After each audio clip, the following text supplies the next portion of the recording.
1 Raja-Raja pasal 4.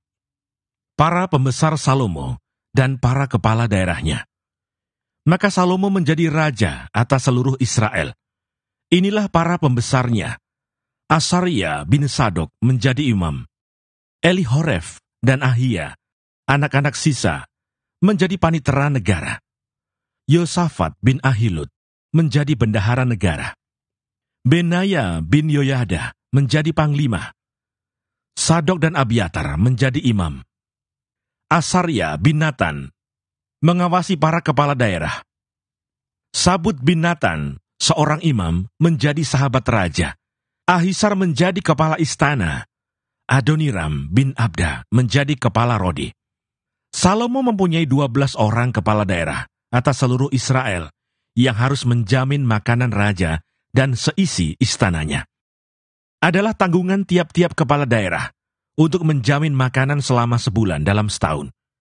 Inilah nama-nama mereka: Ben-Hur di pegunungan Efraim, Ben-Deker di Makas, di Saalbim, di Bet-Semes, dan di Elon Bet-Hanan. Ben-Hesed di Arubot, wilayahnya ialah Soko dan seluruh tanah Hefer. Bin Abinadab memegang seluruh tanah Bukit Dor, dan Tafat binti Salomo menjadi istrinya. Baana bin Ahilud memegang Taanach, Megido dan seluruh Bet-Sean yang di sebelah Sartan, di sebelah hilir Yisrael, dari Bet-Sean sampai Abel-Mehola, sampai ke seberang Yokmeam. Selanjutnya Ben-Geber di Ramot Gilead, wilayahnya ialah Hawot Yair yang di Gilead. Yair ialah anak Manasye. Juga wilayah Argob yang di Basan dipegangnya. 60 kota besar berpagar tembok dan berpalang pintu tembaga. Ahinadab bin Ido memegang Mahanaim. Selanjutnya Ahim Maas di Naftali. Ia juga mengambil seorang anak Salomo menjadi istrinya, yakni Basmat. Selanjutnya Baana bin Husai di Asher dan di Alot. Lalu Yosafat bin Paruah di Isakar dan Simei bin Ela di Benyamin. Geber bin Uri di tanah Gilead memegang tanah Sihon, raja orang Amori, dan tanah Og, raja Basan. Dan dialah satu-satunya kepala daerah yang ada di tanah itu. Orang Yehuda dan orang Israel jumlahnya seperti pasir di tepi laut. Mereka makan dan minum serta bersukaria. Kebesaran Salomo. Maka Salomo berkuasa atas segala kerajaan, mulai dari sungai Efrat sampai negeri orang Filistin, dan sampai ke tapal batas Mesir. Mereka menyampaikan upeti dan tetap takluk kepada Salomo seumur hidupnya.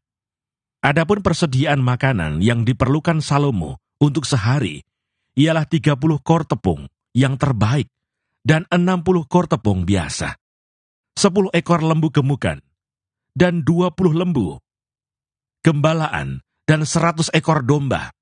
Belum terhitung rusa, kijang, rusa dande, dan gangsa piaraan. Sebab ia berkuasa atas seluruh tanah di sebelah sini sungai Efrat, mulai dari Tifsah sampai ke Gaza, dan atas semua raja di sebelah sini sungai Efrat. Ia dikaruniai damai di seluruh negerinya, sehingga orang Yehuda dan orang Israel diam dengan tenteram, masing-masing di bawah pohon anggur dan pohon aranya, dari Dan sampai Berseba, seumur hidup Salomo. Lagi pula Salomo mempunyai kuda 40.000 kandang untuk kereta-keretanya, dan 12.000 orang berkuda. Dan para kepala daerah itu menjamin makanan Raja Salomo, serta semua orang yang ikut makan dari meja Raja Salomo. Mereka membawanya masing-masing dalam bulan gilirannya, dengan tidak mengurangi sesuatu apapun. Jelai dan jerami untuk kuda-kuda biasa dan kuda-kuda teji dibawa mereka ke tempat yang semestinya, masing-masing menurut tanggungannya. Dan Allah memberikan kepada Salomo hikmat dan pengertian yang amat besar, serta akal yang luas, seperti daratan pasir di tepi laut. Sehingga hikmat Salomo melebihi hikmat segala Bani Timur dan melebihi segala hikmat orang Mesir. Ia lebih bijaksana daripada semua orang, daripada Etan, orang Israhi itu, dan daripada Heman, Kalkol, dan Darda, anak-anak Mahol. Sebab itu ia mendapat nama di antara segala bangsa sekelilingnya. Ia menggubah 3.000 amsal, dan nyanyiannya ada 1.005. Ia bersajak tentang pohon-pohonan, dari pohon aras yang di gunung Libanon, sampai kepada hisop yang tumbuh pada dinding batu. Ia berbicara juga tentang hewan, dan tentang burung-burung, dan tentang binatang melata, dan tentang ikan-ikan. Maka datanglah orang dari segala bangsa, mendengarkan hikmat Salomo, dan ia menerima upeti dari semua raja-raja di bumi, yang telah mendengar tentang hikmatnya itu.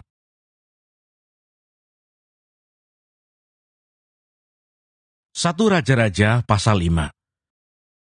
Persiapan-persiapan untuk mendirikan bait suci. Hiram, Raja Tirus, mengutus pegawai-pegawainya kepada Salomo, karena didengarnya bahwa Salomo telah diurapi menjadi raja menggantikan ayahnya. Sebab Hiram senantiasa bersahabat dengan Daud. Lalu Salomo mengutus orang kepada Hiram dengan pesan, "Engkau tahu bahwa Daud ayahku tidak dapat mendirikan sebuah rumah bagi nama Tuhan Allahnya. Oleh karena musuh-musuhnya memerangi dia dari segala jurusan, sampai Tuhan menyerahkan mereka ke bawah telapak kakinya. Tetapi sekarang Tuhan Allahku telah mengaruniakan keamanan kepadaku di mana-mana. Tidak ada lagi lawan, dan tidak ada lagi malapetaka menimpa. Dan ketahuilah, aku berpikir-pikir hendak mendirikan sebuah rumah bagi nama Tuhan Allahku, seperti yang dijanjikan Tuhan kepada Daud ayahku demikian. Anakmu yang hendak kududukkan nanti di atas tahtamu menggantikan engkau. Dialah yang akan mendirikan rumah itu bagi namaku. Oleh sebab itu, perintahkanlah orang menebang bagiku pohon-pohon aras dari gunung Libanon, dan biarlah hamba-hambaku membantu hamba-hambamu, dan upah hamba-hambamu akan kubayar kepadamu seberapa juga kau minta. Sebab engkau tahu bahwa di antara kami tidak ada seorang pun yang pandai menebang pohon, sama seperti orang Sidon." Maka segera sesudah Hiram mendengar pesan dari Salomo itu, ia sangat bersuka cita serta berkata, "Terpujilah Tuhan pada hari ini, karena ia telah memberikan kepada Daud seorang anak yang bijaksana untuk mengepalai bangsa yang besar ini." Lalu Hiram mengutus orang kepada Salomo mengatakan, "Aku telah mendengar pesan yang kau suruh sampaikan kepadaku. Tentang kayu aras dan kayu sanobar, aku akan melakukan segala yang kau kehendaki. Hamba-hambaku akan membawanya turun dari gunung Libanon ke laut, dan aku akan mengikatnya menjadi rakit-rakit di laut, untuk dibawa sampai ke tempat yang akan kau tunjukkan kepadaku. Kemudian akan kusuruh bongkar semuanya di sana, sehingga engkau dapat mengangkutnya. Sementara itu engkau hendaknya menyediakan makanan bagi seisi istanaku seberapa yang ku kehendaki." Demikianlah Hiram memberikan kayu aras dan kayu sanobar kepada Salomo, seberapa yang dikehendakinya.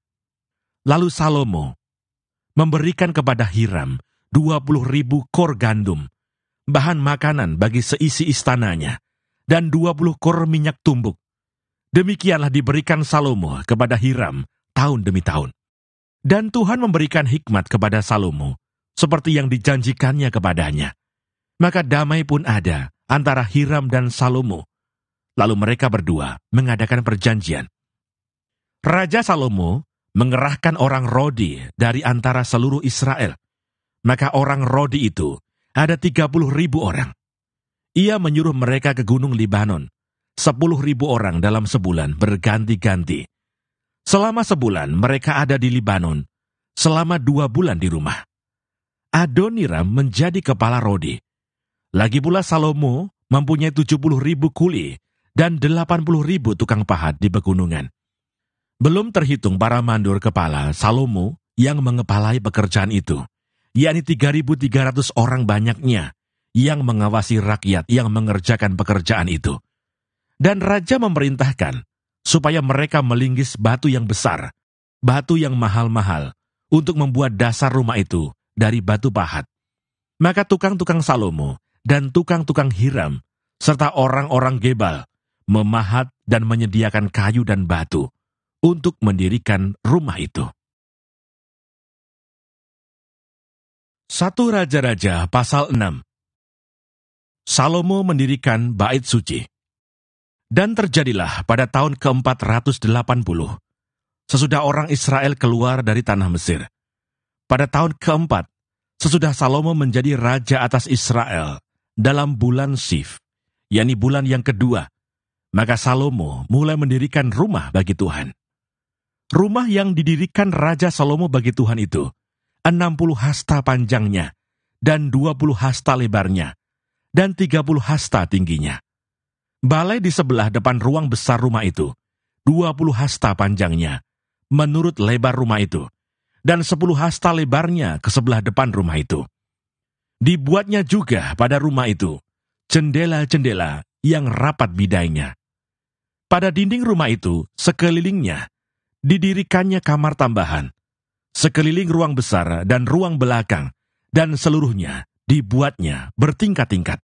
Tingkat bawah 5 hasta lebarnya, yang tengah 6 hasta, dan yang ketiga 7 hasta. Sebab telah dibuatnya ceruk-ceruk pada rumah itu, sekeliling sebelah luar, sehingga dinding rumah itu tidak usah dilobangi. Pada waktu rumah itu didirikan, dipakailah batu-batu yang telah disiapkan di penggalian, sehingga tidak kedengaran palu atau kapak, atau sesuatu perkakas besi pun selama pembangunan rumah itu. Pintu tingkat bawah ada pada lambung kanan rumah itu, dan orang naik dengan tangga-tangga pilin ke tingkat tengah, dan dari tingkat tengah ke tingkat yang ketiga. Setelah ia selesai mendirikan rumah itu, dibuatnyalah langit-langit rumah itu dari bingkai, dan pemapan dari kayu aras. Dan setelah ia mendirikan kamar tambahan itu pada rumah itu sekeliling, yakni setiap tingkat 5 hasta tingginya, maka rumah itu ditutupinya dengan kayu aras. Kemudian datanglah firman Tuhan kepada Salomo demikian, mengenai rumah yang sedang kau dirikan ini, jika engkau hidup menurut segala ketetapanku, dan melakukan segala peraturanku, dan tetap mengikuti segala perintahku, dan tidak menyimpang daripadanya, maka aku akan menepati janjiku kepadamu, yang telah kufirmankan kepada Daud ayahmu, yakni bahwa aku akan diam di tengah-tengah orang Israel, dan tidak hendak meninggalkan umatku Israel. Setelah Salomo selesai mendirikan rumah itu, ia melapisi dinding rumah itu dari dalam dengan papan kayu aras. Dari lantai sampai ke balok langit-langit dilapisinya dengan kayu aras. Tetapi lantai rumah itu dilapisinya dengan papan kayu sanobar. Kemudian disekatnyalah 20 hasta bagian belakang rumah itu dengan papan kayu aras, dari lantai sampai ke balok-balok. Lalu dibuatnyalah ruang itu menjadi ruang belakang, menjadi tempat maha kudus. Dan 40 hasta panjangnya, ruang yang di depan ruang belakang itu, yakni ruang besar. Kayu aras sebelah dalam rumah itu berukirkan buah labu dan bunga mengembang. Semuanya ditutupi kayu aras, tidak ada batu kelihatan. Demikianlah dilengkapinya ruang belakang di dalam rumah itu, di sebelah dalam sekali, supaya di sana ditaruh tabut perjanjian Tuhan. Ruang belakang itu 20 hasta panjangnya, dan 20 hasta lebarnya, dan 20 hasta tingginya. Ia melapisinya dengan emas kertas, lalu ia membuat mezbah dari kayu aras di depannya. Sesudah Salomo melapisi rumah itu dari dalam dengan emas kertas, direntangkannya lah tabir pada rantai-rantai emas yang di depan ruang belakang itu. Lalu ruang itu dilapisinya dengan emas. Seluruh rumah itu dilapisinya dengan emas. Ya, rumah itu seluruhnya. Juga seluruh mezbah yang di depan ruang belakang itu dilapisinya dengan emas. Selanjutnya di dalam ruang belakang itu dibuatnya 2 kerup dari kayu minyak, masing-masing 10 hasta tingginya. Sayap yang satu dari kerup itu 5 hasta panjangnya, dan sayap yang lain juga 5 hasta. Sehingga dari ujung sayap yang satu sampai ke ujung sayap yang lain 10 hasta panjangnya. Juga kerup yang kedua adalah 10 hasta panjangnya, dan kedua kerup itu sama ukuran dan sama potongan badannya. Tinggi kerup yang satu 10 hasta, dan demikian juga kerup yang kedua. Maka ditaruhnyalah kerup-kerup itu di tengah-tengah ruang yang di sebelah dalam sekali, Kerup-kerup itu mengembangkan sayapnya, sehingga kerup yang satu menyentuh dinding dengan sayapnya, dan kerup yang kedua menyentuh dinding yang lain, sedang sayap-sayap yang arah ke tengah rumah itu bersentuhan ujungnya. Dan kerup-kerup itu dilapisinya dengan emas. Dan pada segala dinding rumah itu berkeliling, ia mengukir gambar kerup, pohon kurma, dan bunga mengembang, baik di ruang sebelah dalam maupun di ruang sebelah luar. Juga lantai rumah itu dilapisinya dengan emas, baik di ruang sebelah dalam maupun di ruang sebelah luar. Sebagai pintu masuk ke ruang belakang, dibuatnyalah pintu dari kayu minyak. Ambang dan tiangnya merupakan segi 5. Pada kedua daun pintu yang dari kayu minyak itu, ia mengukir gambar kerup, pohon kurma, dan bunga mengembang. Kemudian dilapisinya dengan emas. Juga pada kerup dan pada pohon kurma itu, disalutkannya emas. Demikian juga untuk pintu masuk ke ruang besar itu, dibuatnya tiang-tiang dari kayu minyak yang merupakan segi 4. Dan 2 pintu dari kayu sanobar. Kedua papan pintu dari pintu yang satu dapat dilipat, dan demikian juga kedua papan pintu yang lain. Lalu diukirnyalah padanya kerup, pohon kurma, dan bunga mengembang. Kemudian dilapisinya pintu itu dengan emas pipih pada gambar ukiran itu. Ia mendirikan tembok pelataran dalam dari 3 jajar batu pahat dan dari 1 jajar balok kayu aras. Dalam tahun yang keempat, dalam bulan Sif, diletakkanlah dasar rumah Tuhan. Dan dalam tahun yang ke-11, dalam bulan Bul, yaitu bulan ke-8, selesailah rumah itu dengan segala bagian-bagiannya dan sesuai dengan segala rancangannya. Jadi 7 tahun lamanya, ia mendirikan rumah itu.